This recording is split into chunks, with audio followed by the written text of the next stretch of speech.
Welcome everyone. Thanks for logging in and joining us. So this is our lecture on shopping for a 19th century hospital. Today it's our archivist Catherine who will be presenting to us. We'll have some time for Q&A at the end of this, so please do bring your questions. We've got a Q&A tab at the bottom of the screen, so if you just type any questions when they pop into your head, and we'll try and get to them all at the end of this open lecture. We also will have a few polls. So if you have a look again at the bottom or the side of your screen, there will be a polling option with various questions that we're going to send live at different points. So please do vote because it'll make it a bit more fun and interactive. We want to get your thoughts and your feedback. So without further ado, I'd like to hand over to Catherine. Thank you. Thanks very much, Anna. So my name is Catherine St. Georgie, and I've been the archivist at the OHN for about 3 years or so now. Unfortunately, full disclosure, I've woken up with a bit of a cold this morning. I hope my voice lasts the distance, but please do bear with me if I do end up a bit croaky, especially towards the end of the lecture. But other than that little blip, it's my absolute pleasure to be here this afternoon. Doing a lecture on a subject that's very close to my own heart, shopping, and hopefully many of you can relate to that. Over the next hour, we'll be looking at the various purchases that the hospital made and the suppliers that it used in its very earliest years, which is up to around 170 years ago. And like Anna said, we're going to make this a talk a little bit interactive too, as we'll be putting your 19th century shopping knowledge to the test with a few, we hope, fun polls. We'll tell you more when the time comes. But just to set the scene, here on the left is a lovely image of the famous Covent Garden Market in the Georgian period, which to my mind at least is reminiscent of the lovely film My Fair Lady. And on the right is a really nice coloured photo from the turn of the 20th century, the Billingsgate Market, known for its fresh fish, and you can see a few juicy specimens lurking about in the foreground. And right on the bottom here, we can see some striking examples of receipts from the 1880s to 1890s. I'm sure you'd agree that they don't design and print them like that anymore. But to kick things off, I'll just give you the briefest of overviews of who we are and what we do. We are an independent medical charity established in 1854, based in Putney, southwest London. We were initially called the Royal Hospital for Incurables, as we were set up to care for patients with chronic conditions or illnesses where there was no known cure. These included paralysis, spinal injury, epilepsy, tuberculosis, bronchitis, and rheumatism, amongst many others. Such patients were sadly turned away at the time, as the general and specialist hospitals they just simply didn't have the resources and they couldn't spare the beds. But fortunately, medical advances and technological innovations during the course of the late 19th and early 20th centuries has meant that many of these early conditions that we saw can now either be treated or at least managed. And from around the 1980s, the hospital started to specialise in patients with disabilities due to brain injury or neurological illness. And in 1995, it was renamed the Royal Hospital for Neuro-disability. The hospital currently has capacity for up to 220 patients, and it's split between two main services. The first is the brain injury unit for people who need complex rehabilitation or for those with prolonged disorders of consciousness. And the second is a specialist nursing home for people with physical disabilities or cognitive behavioural needs. So, the central focus of my talk will be these records here, the hospital's finance committee minutes. We have a full set of these bound minutes, almost from our inception from 1857 all the way until 1980. Now, I'll have done my job extremely well if I manage to convince you during this lecture that these somewhat mundane sounding records are in fact not boring. To my eye, at least, these 19th century minutes are really rather beautifully presented, covered in this half-bound leather and traditional Victorian marbled paper that you can see here on the left. But I think the real gem is the information contained within. On this very first page from 1857 on the right here, you can see the new tenders that were accepted for various groceries, such as bread, meat, milk, butter, and eggs, giving us a real insight into the comparative cost of food in that period. I'm not going to go into too much explanation as I'd like to throw in our first poll now. So Anna, could you please launch it?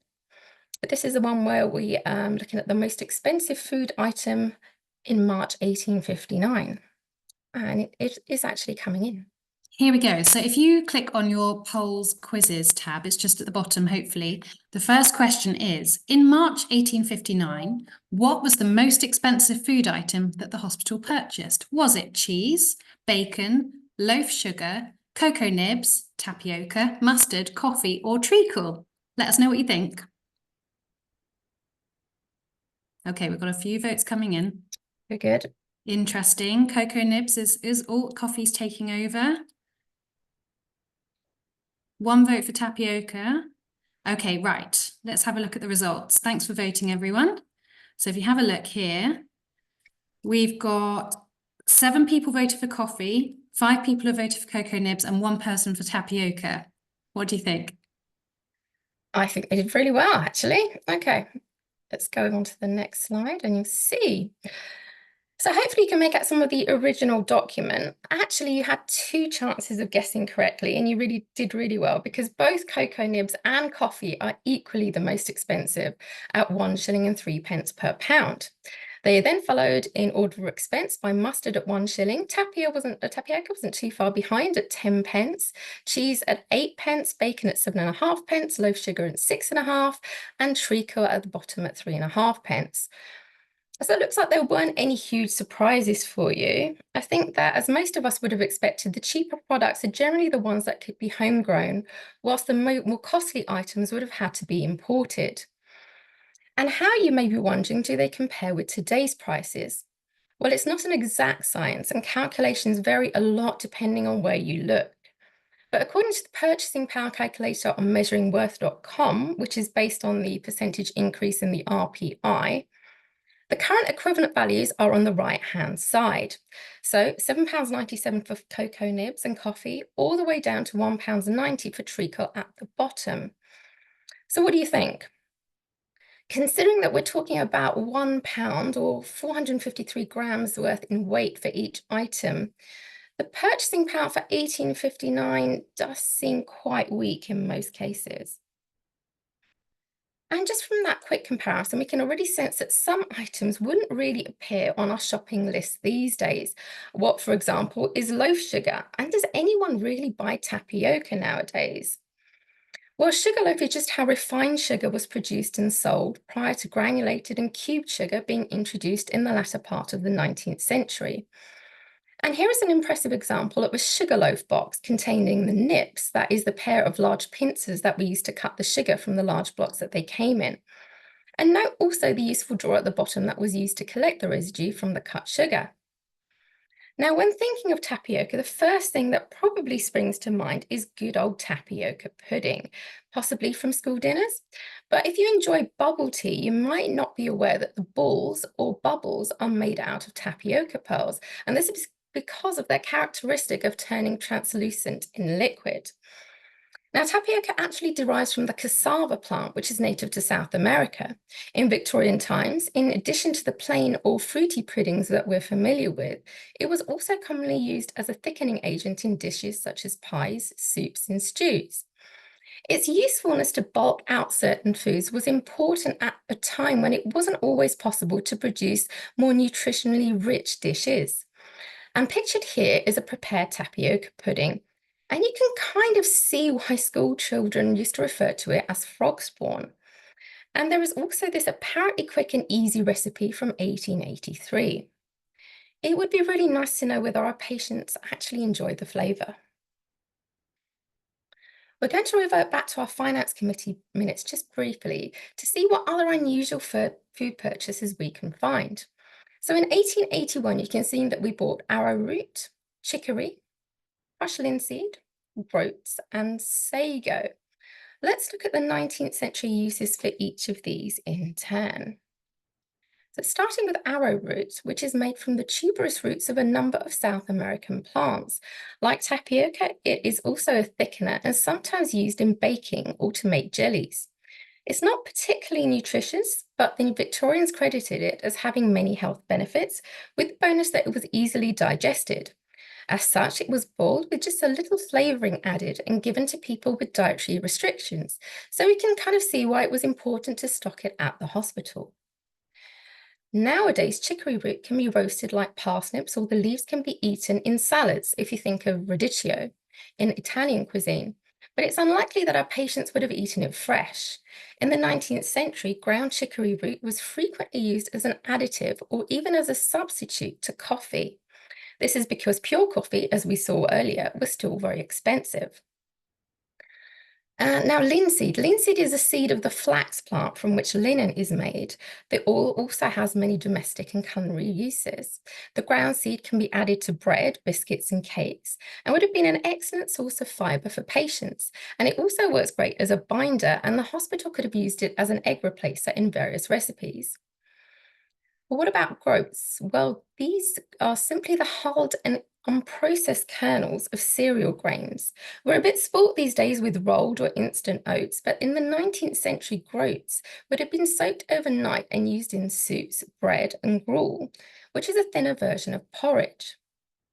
Though gruel was seen in Victorian times as food for the poor, and we can probably thank Charles Dickens for this, it was nutritious and easy on the stomach, so it was a good choice for patients. And last on our list, we have another starchy pudding ingredient, sago. This is extracted from the pith of a tropical plant stems, particularly from Southeast Asia. It's very similar to tapioca and arrowroot, and it was widely used in 19th century cooking.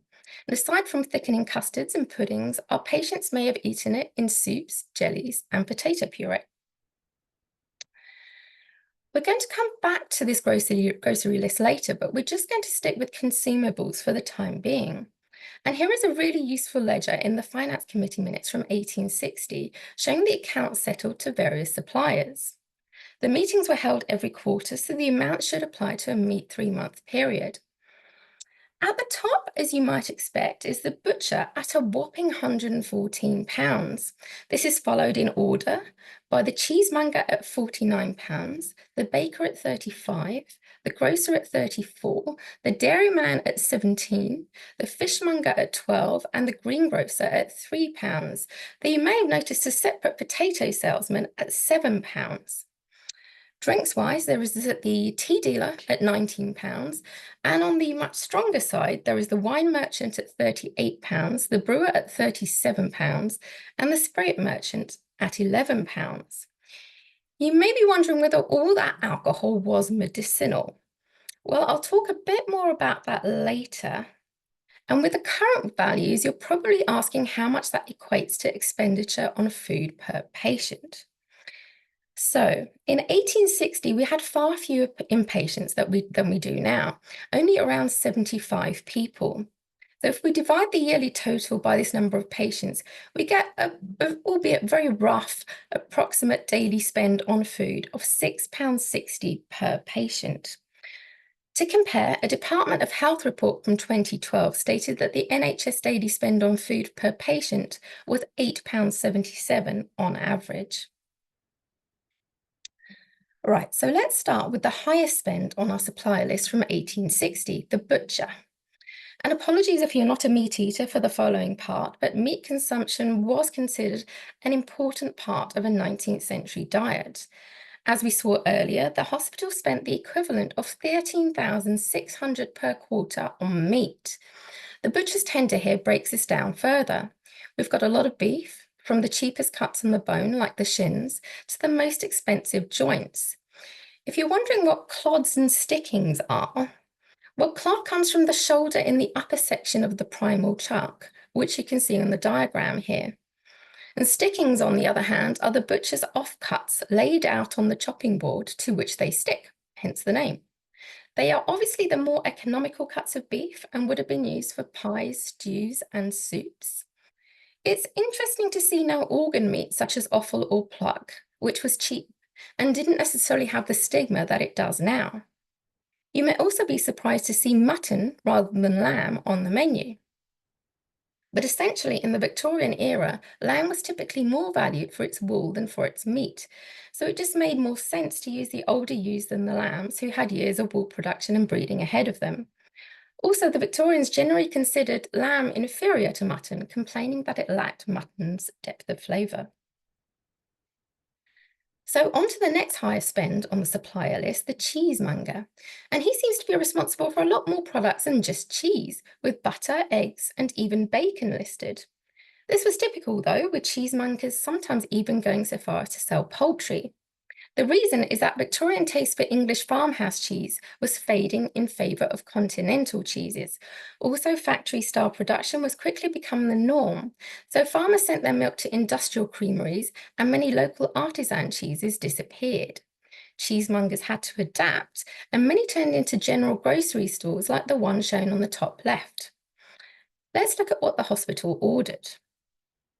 We have different types of butter, and it's interesting that the Dutch and French varieties were more affordable than the local spread from Devon. Either way, butter was clearly not a very affordable commodity at the current equivalent value of £7.29 per 453 grams. So we now know why Grandma often used lard and dripping for her cakes instead. You may be wondering what American cheese is. Well, it's the pasteurized processed cheese, usually made from cheddar, that's yellow or white in colour. Kraft patented it in 1916, and you'll definitely recognise these individually wrapped slices that we still use in sandwiches and burgers and the like. But what particularly intrigued me on this list, though, is the reference to Hambro bacon. After a bit of research, my colleague Sarah found that it's a dry cured bacon. And far from being a tin spam type of pork meat, it was made of fresh prime cuts, with the advert on the right marketing it as a treat to connoisseurs.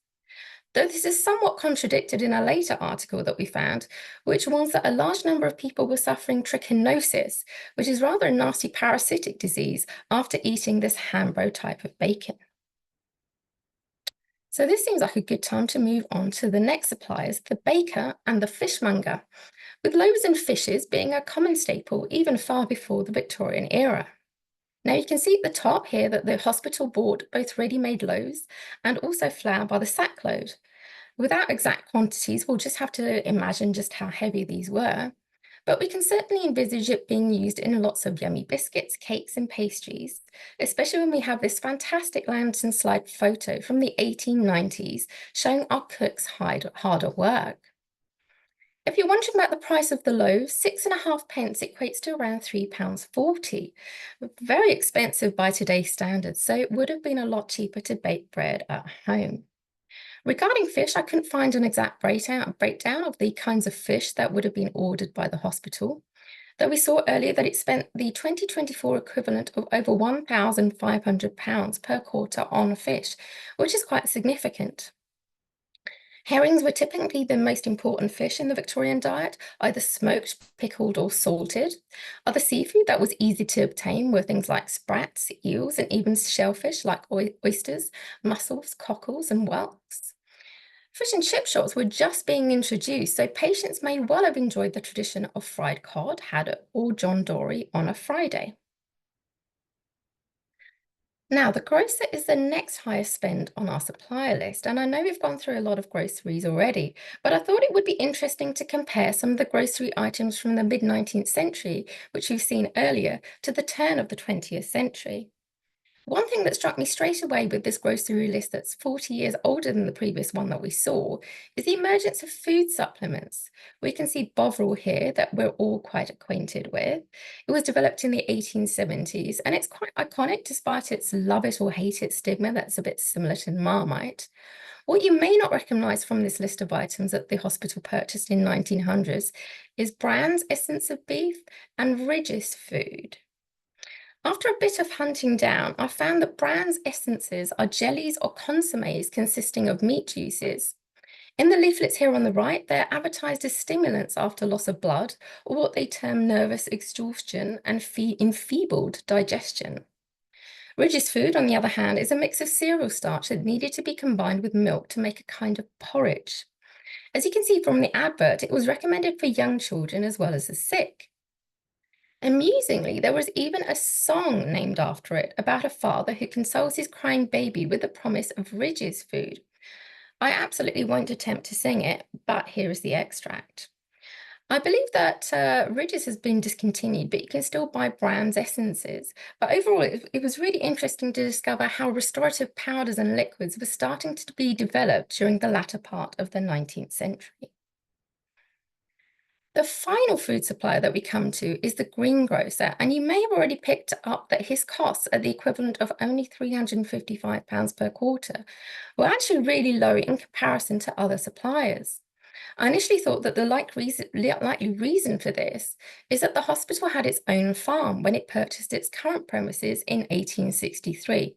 And I'll tell you a bit more about that in the next slide. However, when comparing the expenditure on potatoes, for example, before and after the date that the hospital moved, there really isn't any decrease. And this also follows for meat and for dairy. So the farm can't be said to have sustained the patients and staff to any great extent, though it must have helped.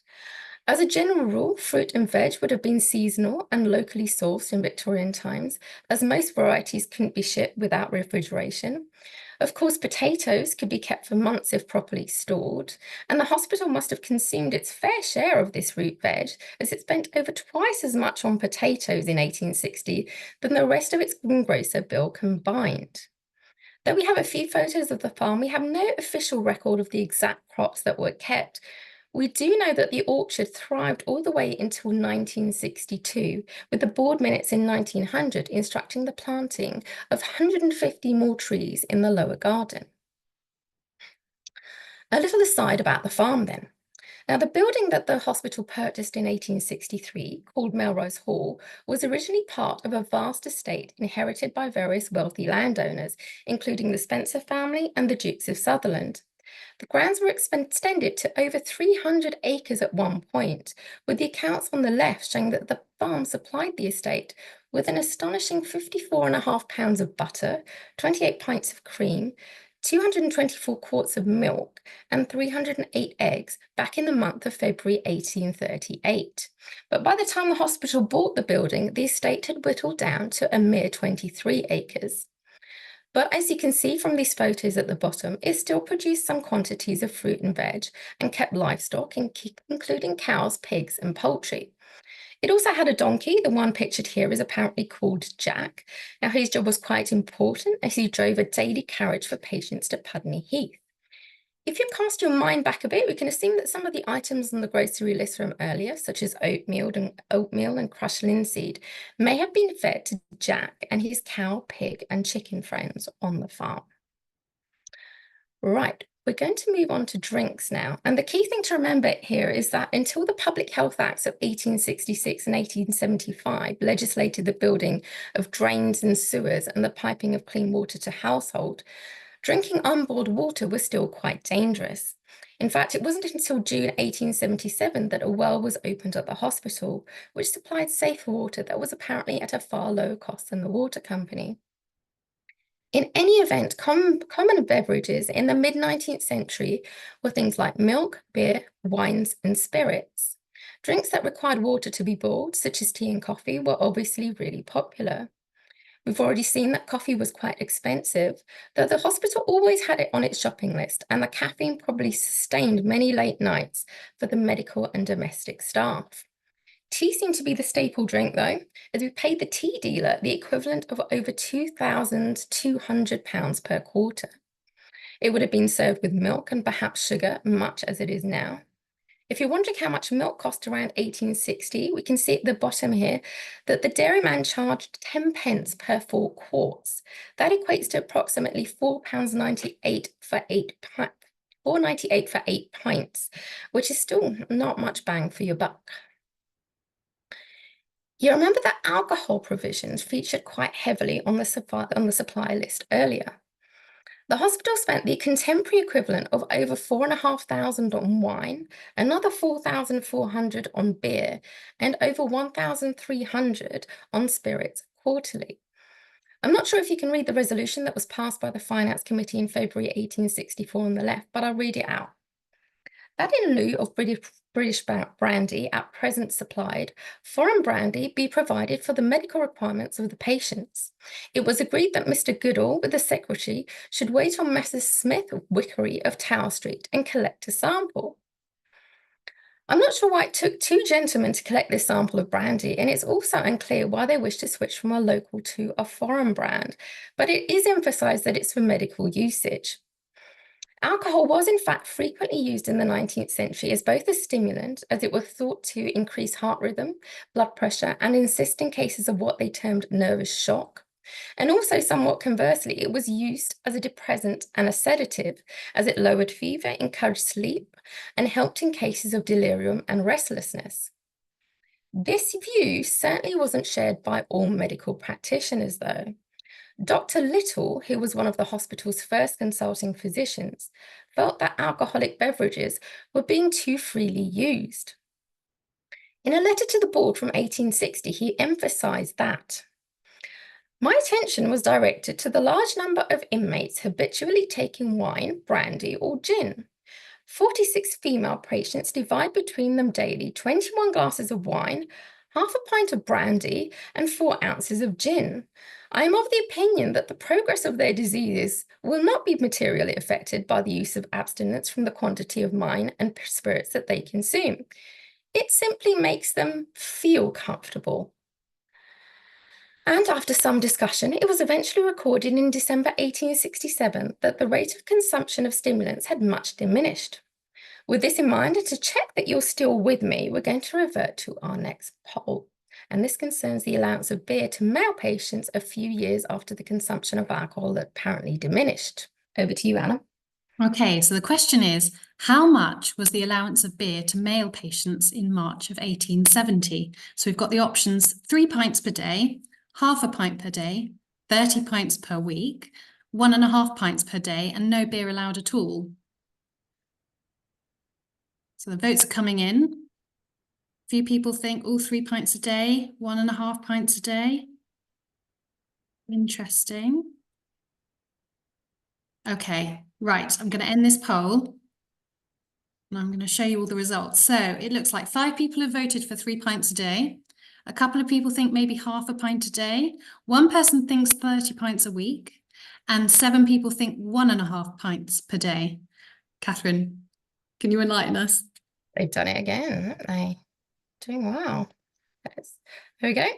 So the correct answer, which most of you got right, is 1.5 pints per day, which still seems pretty generous. So well done if you got that right. And here is a table showing the total alcohol consumption a little later in July 1879.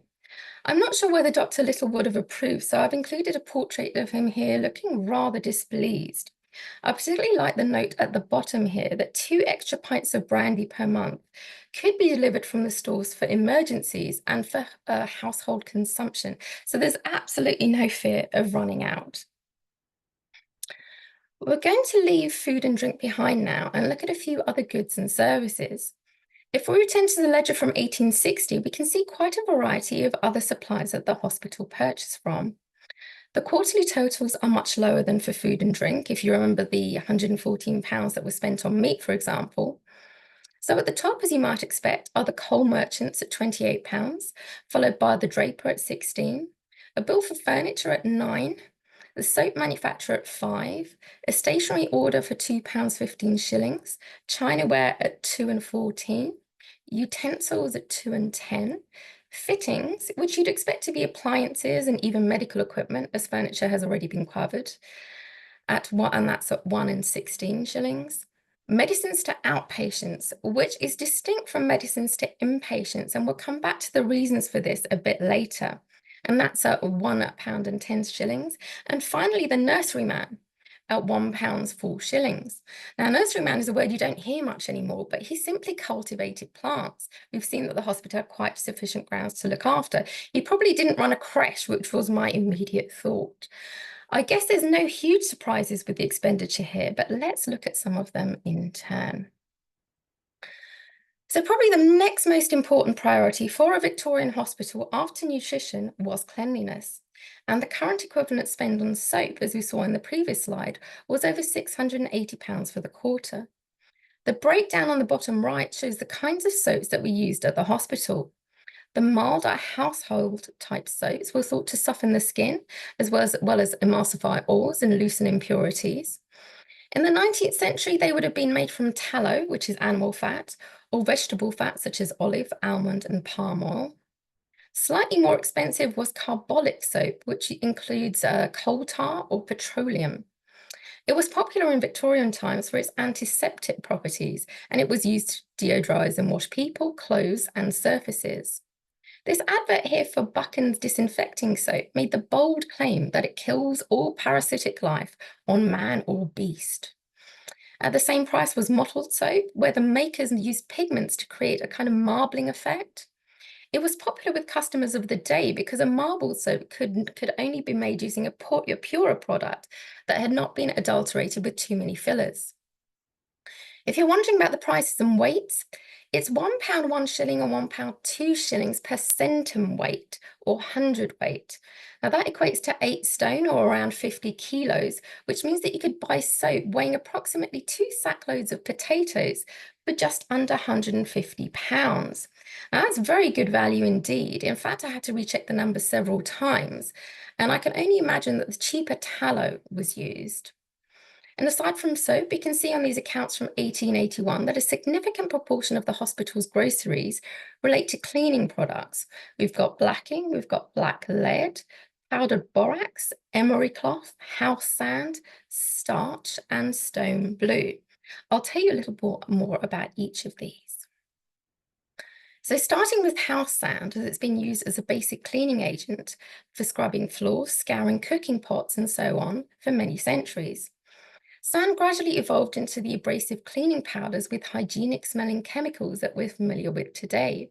But these charming German floral enamel containers on the left remind us of the early essentials for a clean home: soda, sand, and soap. Now, emery cloth, it's made from a dark granular rock that has similar abrasive properties to sand. It would have been used to remove deep scratches on wood or oxidized layers on metal. Just think of filing your nails on an emery board. Blacking in the form of paste or ink was widely used in the 19th century for the cleaning and polishing of boots and shoes, as well as floors and doorsteps. Similarly, blacklead, which is essentially graphite mixed with oil or grease, was used for polishing and blacking stoves and fireplaces in order to return them to their original gleaming states. Now, the laundering of bed linen, towels, and clothes was obviously a huge deal in any hospital to prevent the spread of infection. And here on the right is a lovely photo of the hospital's laundry workers hard at work around 1907.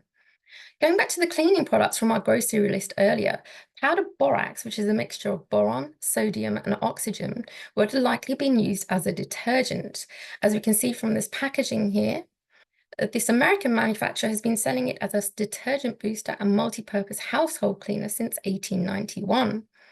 Stone blue is quite an interesting one. As we can see from this newspaper advert, it's a soluble solution. It's effectively a blue dye, which would have been used to make whites, such as linen, appear brighter. You could call dyeing things clean a bit of a cheat, but we can't really judge, as few of us hand wash, particularly larger items, anymore. And finally, on the cleaning side, there is starch. And this is probably not a big revelation, as we still use laundry starch nowadays, though it isn't quite a standard. Rice, corn, and wheat were the most common starches to use, and it worked by coating the fabric fibers, making it easier to remove dirt, and it also reduced wrinkling. So we've cleaned the hospital, we now need to heat it.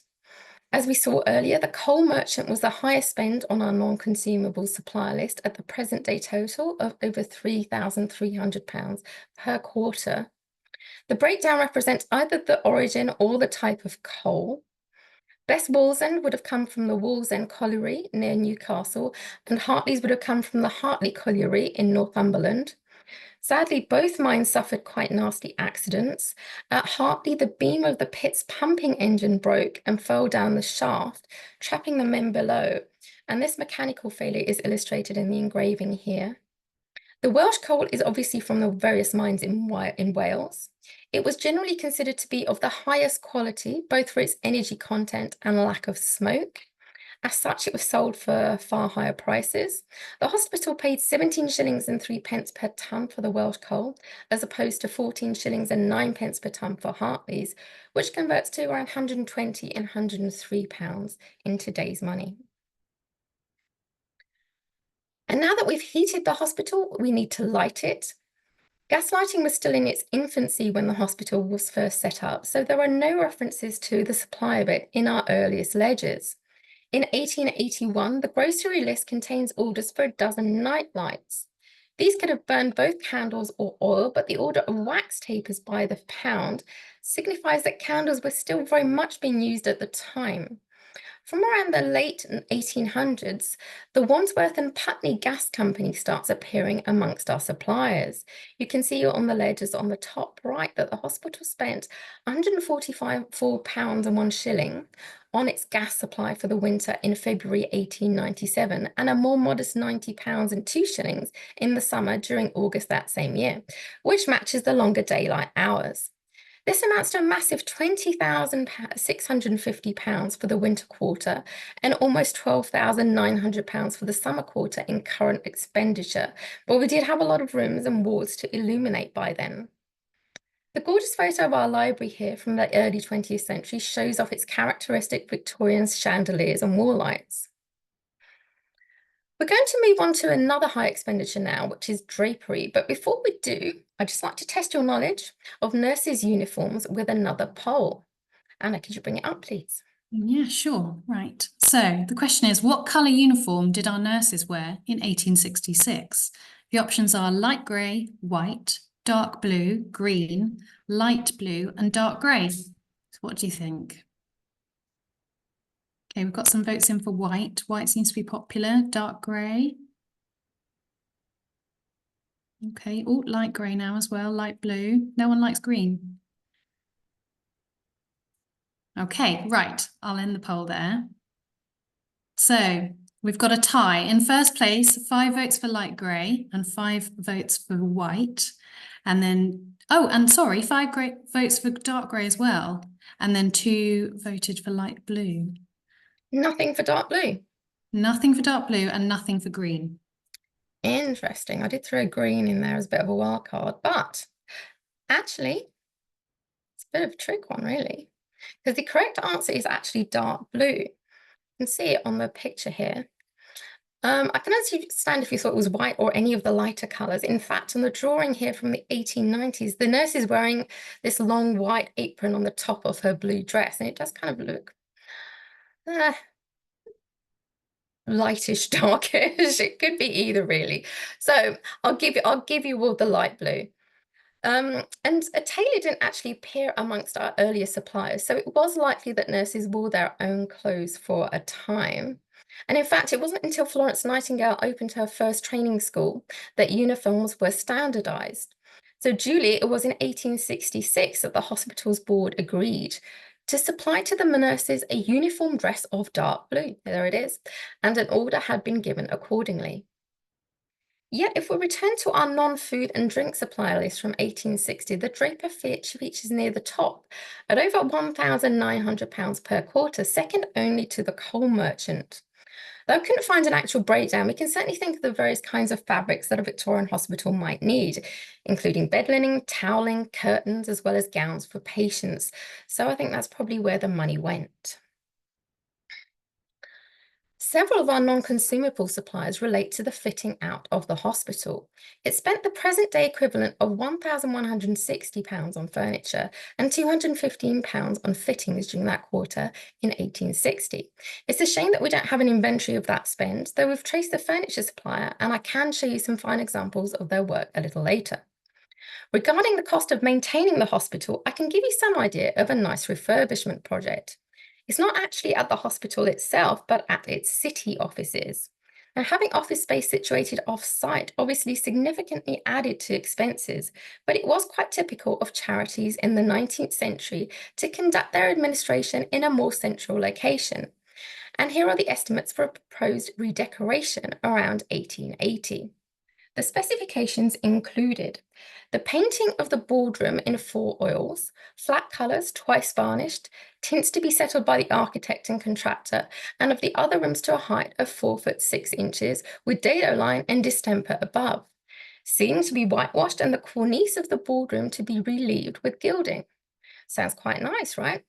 And the hospital decided to go ahead with the lowest quote of £25, which works out at about £3,143 in current purchasing power. It might have been worthwhile negotiating down a little though, I don't know.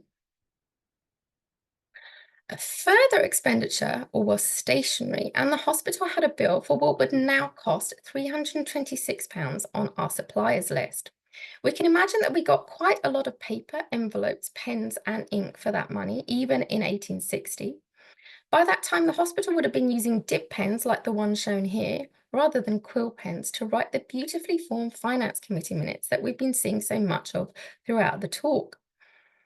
A related outlay, especially for an independent hospital that needed to do a lot of fundraising, is printing. Now, the printing process was clearly quite advanced by the end of the 19th century, and I was really happy to find this tender from 1891, showing costs for various publications. Like now, suppliers gave a discount for ordering in bulk. Prices started from £2.05 for printing 1,000 copies of the hospital's 16-page list of subscribers, which works out to £310 on the purchasing power calculator. For comparison, I found that a well-known printing firm, which I won't name, currently charges £249 for the same service. So it's clearly a bit cheaper now, but I'm sure that when we take the speed of digital versus traditional printing presses into account, the 1891 cost is surprisingly quite competitive. So our 1860 expenditure also included a contemporary spend on chinaware at £322 and utensils at £302. There are no specific breakdowns, but we can assume that they may have included medical as well as household items, such as the impressive collection of enameled trays, bowls, and kidney dishes that are pictured here. When drawing comparisons, though, it's often just as interesting looking at what is not included than what is. Now, I mentioned medication to outpatients earlier at quite a small 2024 outlay of £178 for the quarter.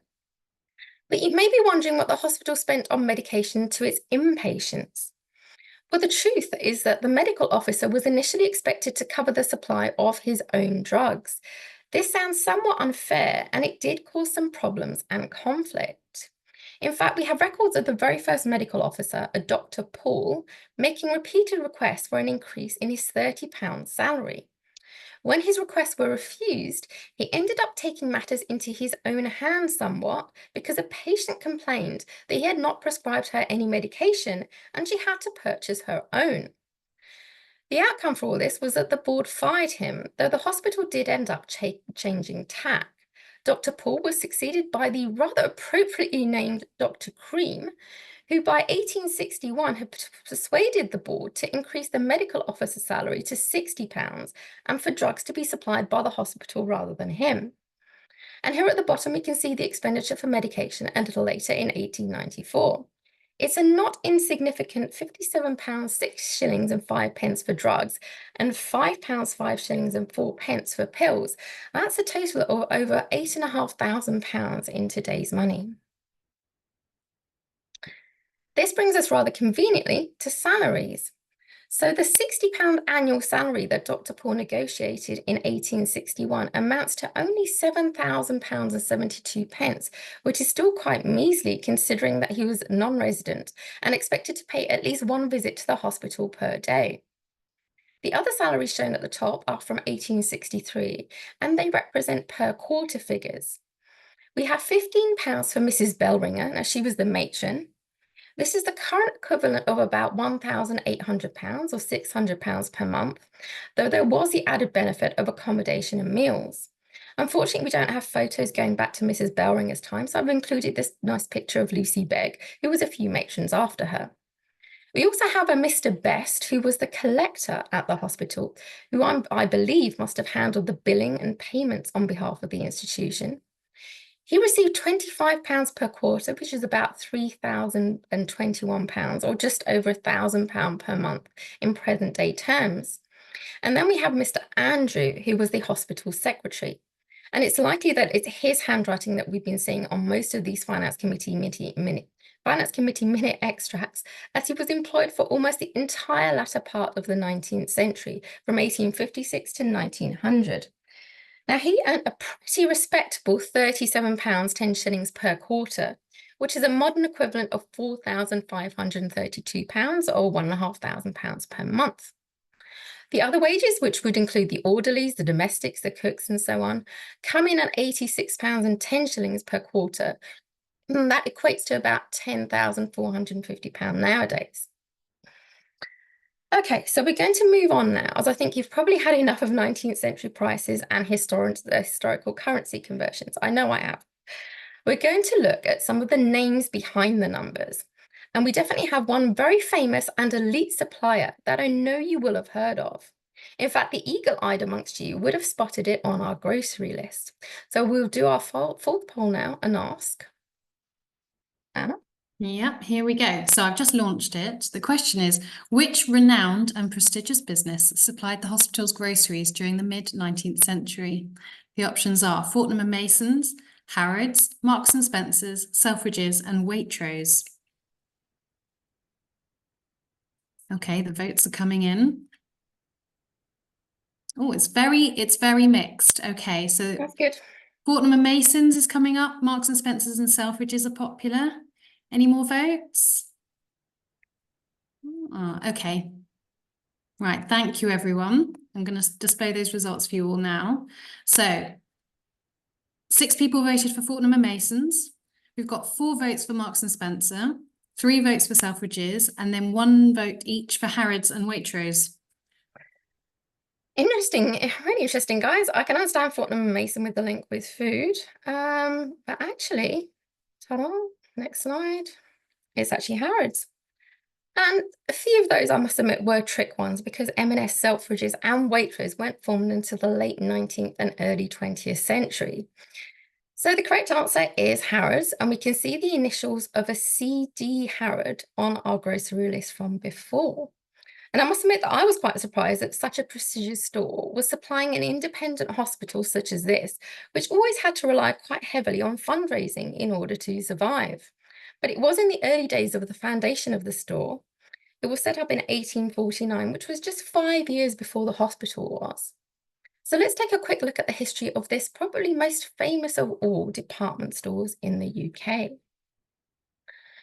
In fact, far from being exclusive, Harrods' motto is actually Omnia Omnibus Ubique, which is Latin for all things for all people everywhere. Now, C.D. Harrod stands for Charles Digby Harrod, who was the son of Charles Henry. Charles Henry started the business on Borough High Street in 1824, and it was initially listed as either a draper, a mercer, or a haberdasher. His first grocery business opened up in Clerkenwell in 1832, and he then set up a wholesale grocery in Stepney a few years later.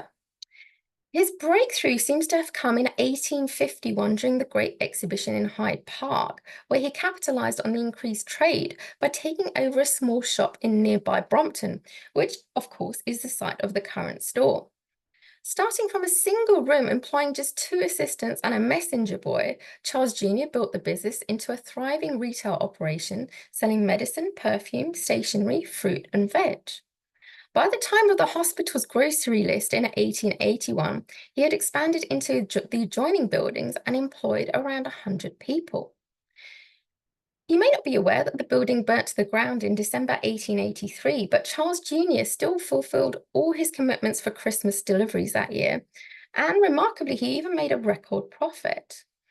Also, you may not know that the famous escalator was the very first in England, and incredibly, staff were on hand at the top in order to offer cognac to the men and smelling salts to the ladies in order to revive them from the excitement of the ride.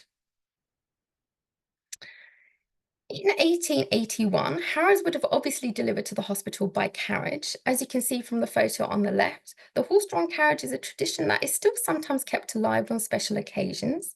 Harrods began using electric vans for deliveries in 1919.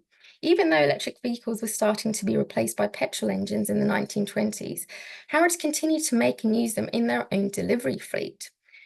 In case you're interested in the technicals, the electric motor gave the van a top speed of 90 miles per hour when full, and the batteries were housed in the 2 large boxes on either side between the wheels. Most of our other suppliers seem to be small local firms that are sadly no longer in business, but we have managed to trace quite a few of them through old newspaper articles and such. Typically, there's no news like bad news, so many articles relate to some unhappy event or another. For instance, we've managed to trace our fishmonger and Mr. Bateman through his involvement in the theft of a £10 note. Fortunately, through this article, we've identified that Mr. Bateman had a stall in the stunning surrounds of Leadenhall Market, which dates back to the 14th century.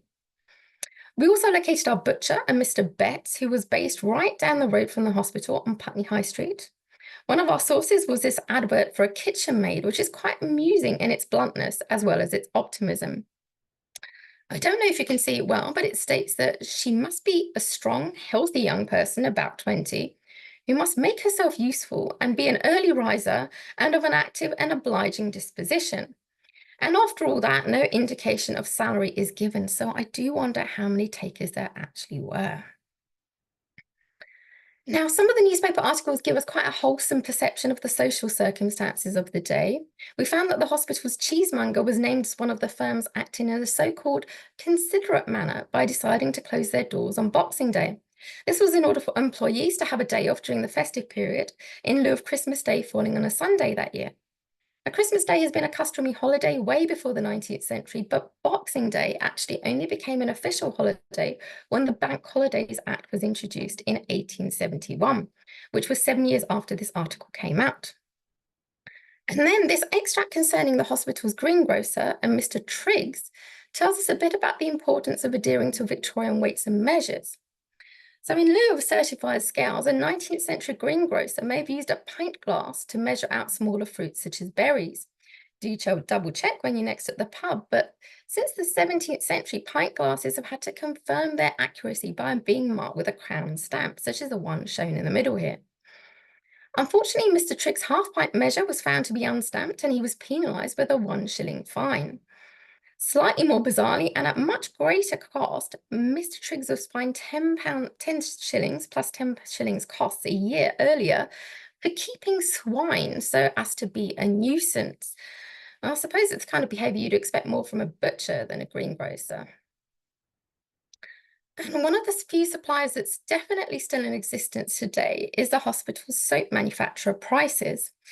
Back in 1830, the founders purchased the patent for the separation of coconut fats, and they developed this technology for candle making to produce a pure, hard, white fat known as stearine.